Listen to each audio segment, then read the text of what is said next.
شیخ صاحب پانی لے لیجیے. اعوذ باللہ من الشیطان الرجیم. بسم اللہ الرحمن الرحیم. تھوڑا کم کر دیجیے. برادران عزیز، آج فروری 1982 کی 5 تاریخ ہے اور درس قرآن کریم کا آغاز سورہ محمد کی آیت 14 سے ہو رہی ہے. 47/1/4. یوں تو سارے قرآن کریم کا ایک ہی موضوع ہے اور سابقہ آیات میں خاص طور پہ یہ چلا آتا ہے. وہ کشمکش جو چلی آ رہی ہے وہ چراغ مصطفی سے شرار بولہبی کی، جسے کہا جا رہا ہے حق اور باطل کی کشمکش. بھئی یہ ہے ساری داستان. تو وہ 2 گروہ بتاتا ہے.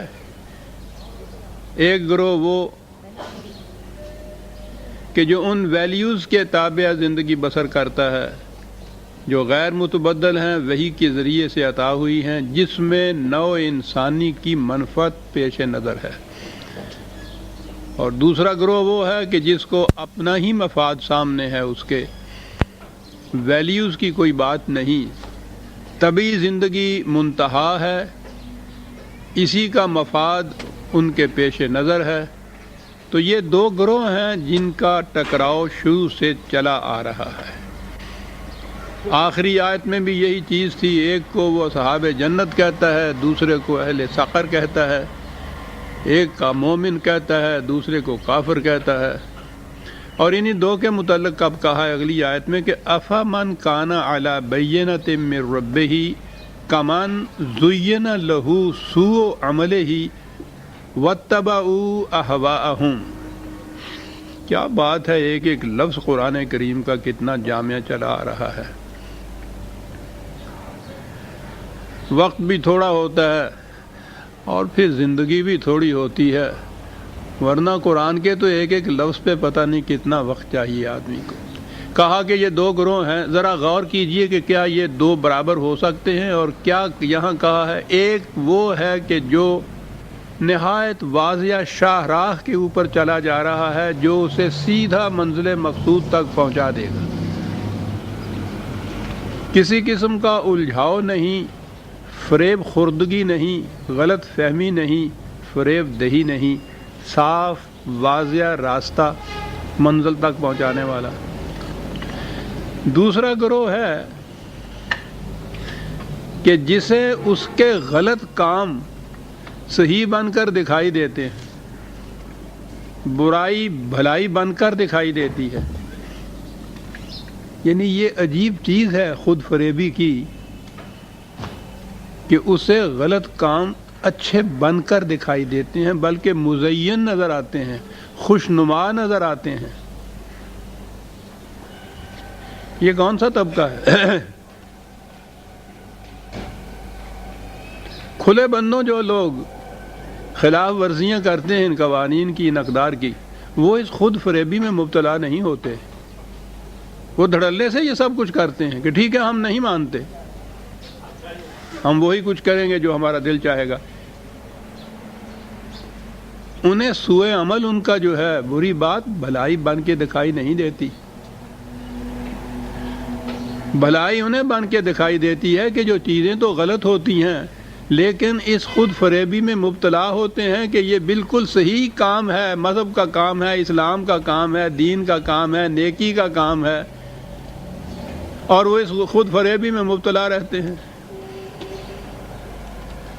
زُیّنَ لَہُ سُوءُ عَمَلِهِ، در حقیقت وہ کام تو برائی کا ہوتا ہے لیکن انہیں مزین بن کے دکھائی دیتا ہے کہ بہت اچھا کام ہے. یہ صورت کیسے پیدا ہوتی ہے؟ کہا وَاتَّبَعُوا أَهْوَاءَهُمْ. جو شخص یہ جسے ہم نے اقدار کہا ہے، ویلیوز کہا ہے، وحی کی رہنمائی کہا ہے، وہ خارج سے ملتی ہے، باہر سے ملتی ہے. اس میں کسی قسم کی خود فریبی نہیں ہوتی. چوراہے پہ وہ جو بتی جلتی ہے، وہ جو سرخ اور سبز جو ہوتی ہے، وہ خارج میں ہوتی ہے. وہ ہر ایک کو پتہ ہے کہ یہ سرخ بتی ہے، اس میں رکنا ہے، سبز ہے آگے بڑھنا ہے، اور اگر یہ صورت نہ ہو، خارج سے روشنی نہ ملے، انڈیکیشن نہ ملے، رہنمائی نہ ملے، خود ہی فیصلہ کرنا ہو، تو پھر اپنی اپنی خواہشات، اپنے اپنے مفاد کے مطابق فیصلے ہوتے ہیں۔ کہا جب کیفیت یہ ہو جائے انسانوں کی کہ ہر شخص اپنے مفاد کے مطابق قدم اٹھائے، تو ظاہر ہے کہ وہ اپنے نقصان کے لیے تو کبھی نہیں قدم اٹھائے گا۔ بذام خیش وہ یہی سمجھے گا کہ یہ فائدے کی چیز ہے، خود جو فیصلہ کیا، لیکن اس نے کہا ہے کہ یہ بات ہر انسان کے اپنے فیصلہ کرنے کی نہیں ہے، انسان کے فیصلوں پہ اس کے جذبات جو ہیں وہ محیط ہوتے ہیں، حاوی ہوتے ہیں، یا کم از کم انہیں متاثر کر دیتے ہیں۔ اور یہ چیز اس طرح سے انکانشس مائنڈ جسے آپ کہتے ہیں، غیر شعوری طور پر انسان کے اندر سے یہ چیز ایسے ہوتی ہے کہ شعوری طور پہ اسے معلوم ہی نہیں ہوتا کہ میں یہ غلط کام کر رہا ہوں۔ یہ مذہب کے نام کے اوپر دنیا میں جو کچھ ہو رہا ہے، ہوتا چلا آ رہا ہے، حیرت ہے کہ جو لوگ تو مانتے ہی نہیں ہیں، ان کو باہر کھڑے ہوئے آبجیکٹیولی دیکھتے ہیں، وہ تو یہ سمجھ جاتے ہیں کہ صاحب کس قدر یہ خراب کام ہے جو کیا جا رہا ہے۔ لیکن یہ جو اس غلط فہمی میں مبتلا ہوتے ہیں مذہب کے نام کے اوپر، انہیں یہ چیز نظر ہی نہیں آتی، معاف رکھیے گا، وہ غلط فہمی میں مبتلا ہوتے ہیں، انہیں مزین بن کے وہ چیز دکھائی دیتی ہے۔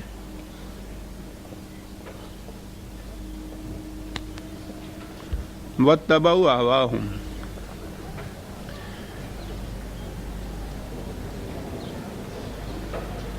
جو کچھ ہے فی الحقیقت ویسا نظر آ جانا اس کا، یہ بڑی چیز ہے کہ خود فریبی میں مبتلا نہ رہے۔ ایک روایت ہے جسے منسوب کیا جاتا ہے نبی اکرم صلی اللہ علیہ وسلم کی طرف، اور میں سمجھتا ہوں کہ وہ صحیح ہو سکتی ہے، بڑی اہم چیز ہے۔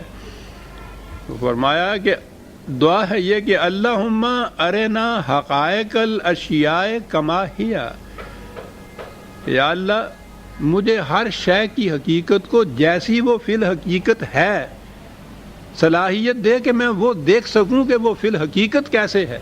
بڑی چیز ہے یہ، فریب نگاہ نہ ہو اس کے اندر، رنگین چشمے سے نہ دیکھا جائے، جیسے وہ ہے ویسی نظر آئے مجھے، تو ویسی تو نظر آئے گی۔ اگر آبجیکٹیولی کوئی چیز روشنی ہوگی، اس کی روشنی میں آپ دیکھیں گے تو ویسے نظر آئے گی۔ سورج کی روشنی میں تو سانپ نظر آتا ہے، رسی نظر آتی ہے۔ رات کی تاریکی میں تو آپ اس غلط فہمی میں مبتلا ہو سکتے ہیں کہ سانپ کو رسی سمجھ لیں یا رسی کو سانپ سمجھ لیں۔ خارج سے روشنی کی ضرورت ہے، اور وحی کی ضرورت یہی ہے کہ پھر انسان اپنے جذبات کا اتباع کرنے کی بجائے وہ جو خارج سے وحی کی رہنمائی ملتی ہے اس کے پیچھے چلتا ہے۔ وہاں وہ سانپ نظر آتا ہے، رسی نظر آتی ہے، دھوکہ نہیں کھاتا۔ دین میں انسان دھوکہ نہیں کھاتا کیونکہ وحی خداوندی کی روشنی میں وہ چلتا ہے۔ مذہب میں سب سے زیادہ خود فریبی میں مبتلا ہوتا ہے انسان کہ وہ دیانت داری سے، جسے کہتے ہیں ایمانداری سے، نیک نیتی سے سمجھتا ہے کہ میں بالکل صحیح کام کر رہا ہوں، اور وہ غلط ہوتا ہے۔ اس کا فیصلہ کیسے ہوتا ہے؟ وہی خارج سے وحی کی روشنی میں پرکھ کے دیکھیے، وہ بتائے گا کہ صحیح کیا ہے اور غلط کیا ہے۔ معلوم نہیں، مجھے یاد پڑتا ہے کہ میں نے اتباع اور اطاعت کا فرق بتایا تھا، لیکن کوئی بات نہیں، یہ تو بار بار بات آتی ہے، اور بڑی اہم چیز ہے عزیزان مان، بڑی اہم چیز ہے۔ اگرچہ لفظ اطاعت کے اندر بھی یہ ہے دل کی رضامندی سے کسی بات کو ماننا یا تعمیل کرنا یا فرمانبرداری کرنا کسی حکم کی، اس میں بھی یہ چیز ہے۔ دل کی نارضامندی سے، جبر سے کوئی چیز اگر کی جائے، بطیب خاطر نہ کی جائے، تو اس کے لیے لفظ اطاعت کا استعمال ہی نہیں ہوتا۔ اطاعت تو ہوتی یہ ہے، لیکن اتباع جو ہے وہ اس سے بھی ایک درجہ آگے کی چیز ہے۔ شاید آپ کو یاد ہو عرب کہاں استعمال کرتے تھے، گائے کا نوزائیدہ بچہ وہ اپنی ماں کے پیچھے پیچھے چلا جاتا ہے، وہ کسی کے حکم کی اطاعت نہیں کرتا، اس سے کسی نے نہیں کہا کہ تم اس کے پیچھے پیچھے چلے جاؤ۔ جبر تو یہ ہے نا کہ باندھ کے اس کو اس کے پیچھے چلایا جائے، اطاعت یہ ہے کہ کوئی اسے حکم دے کہ اس کے پیچھے چلے جاؤ، اور یہ جو پیچھے جا رہا ہے اس میں تو یہ دونوں چیزیں نہیں ہیں۔ یہ اس کے پیچھے کیسے جا رہا ہے؟ اس کے اندر کا تقاضا ہے، اسے ایک اندر سے کشش نظر آتی ہے پیچھے جانے کی۔ یہ جو خود اندر کے تقاضے سے انسان کوئی چیز کرتا ہے، اسے اتباع کہتے ہیں عرب۔ کیا زبان ہے اور کیا قرآن ہے صاحب۔ اب یہاں دیکھیے کہ اطاعت سے ایک درجہ آگے چلا گیا۔ اطاعت میں خارج سے کوئی حکم ملے گا، آپ اس کی بطیب خاطر فرما برداری کریں گے تو اطاعت، خارج سے حکم ملے گا۔ بات دور چلی جائے گی، اسلامی نظام جو ہے اس کے اندر آپ دیکھتے ہیں اطیعوا اللہ و اطیعوا الرسول ہے۔ آج خود نہیں اطاعت آپ کر سکتے، ایک اتھارٹی چاہیے آپ کو اطاعت کرانے والی، قرآن کے احکام کو نافذ کرنے والی۔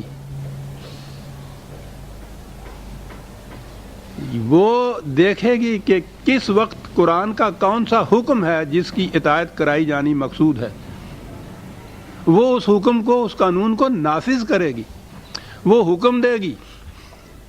اور یہی وجہ ہے کہ قرآن کریم نے اطاعت کے ساتھ کہا ہے سمعنا و اطعنا، ہم نے سنا اور اطاعت کی۔